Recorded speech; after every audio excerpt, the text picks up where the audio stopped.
Assalamualaikum warahmatullahi wabarakatuh. Rekan-rekan dan dosen yang saya hormati, perkenalkan nama saya Farah Salsabila Firdaus dengan NIM 860516159.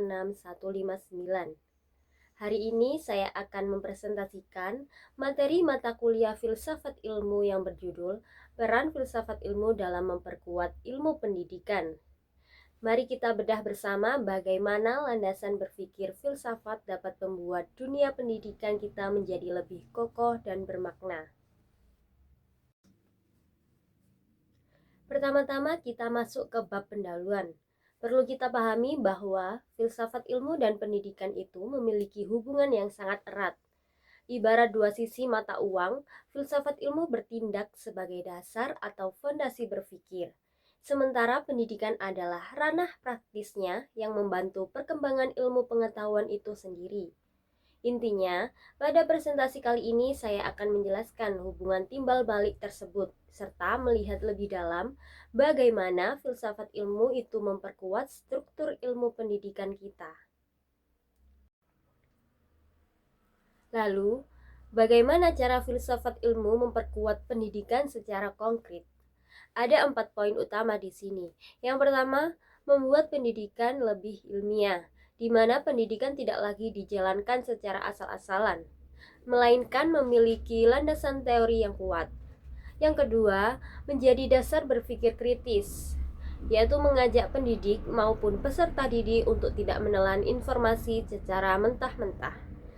Yang ketiga, membantu menentukan tujuan pendidikan agar arah pembelajaran itu jelas dan terukur. Yang keempat, menjaga nilai dan etika pendidikan, menjadikan kompas moral agar ilmu yang didapat tidak disalahgunakan.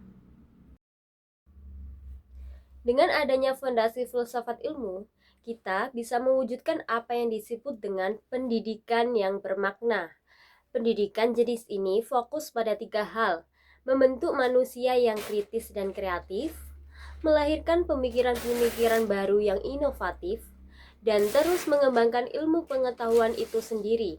Singkatnya, pendidikan yang baik akan menghasilkan individu yang mampu berpikir kritis, yang nantinya akan kembali berkontribusi bagi perkembangan ilmu dan filsafat itu sendiri. Nah, di slide ini adalah inti atau jantung dari kajian filsafat ilmu. Kita mengenal 3 pilar utama yang digunakan sebagai pisau analisis untuk membedah berbagai persoalan dalam pendidikan. Yang pertama, ada ontologi, yaitu membahas tentang apa yang dipelajari dalam pendidikan atau hakikat dari realitas ilmu itu sendiri. Yang kedua, ada epistemologi, membahas tentang bagaimana cara memperoleh pengetahuan yang benar tersebut, apa metodenya, bagaimana sumbernya. Dan yang ketiga, ada aksiologi, membahas tentang nilai dan manfaat dari ilmu pengetahuan tersebut. Jadi untuk apa ilmu itu digunakan? Dari ketiga kajian inilah yang mengawali agar ilmu pendidikan tetap berada di jalur yang benar. Contoh penerapan dalam pendidikan, teori-teori tadi tidak akan ada gunanya jika tidak diterapkan.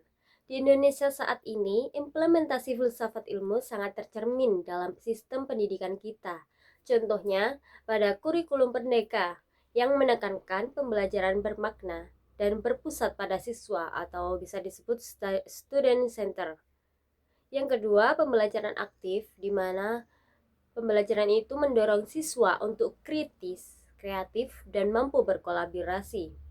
Yang ketiga, pengembangan karakter. Ini adalah aspek aksiologi di mana kita membentuk sikap, nilai, dan etika peserta didik. Dan yang terakhir, yaitu guru sebagai fasilitator. Mengubah paradigma lama, guru tidak lagi mendikte, melainkan membimbing siswa untuk menemukan pengetahuannya sendiri. Sebagai kesimpulan dari presentasi hari ini, ada beberapa poin yang bisa kita bawa pulang. Yaitu yang pertama, filsafat ilmu ini terbukti memperkuat dasar-dasar pendidikan. Yang kedua, pendidikan dan filsafat ilmu ini memiliki hubungan timbal balik yang saling membutuhkan.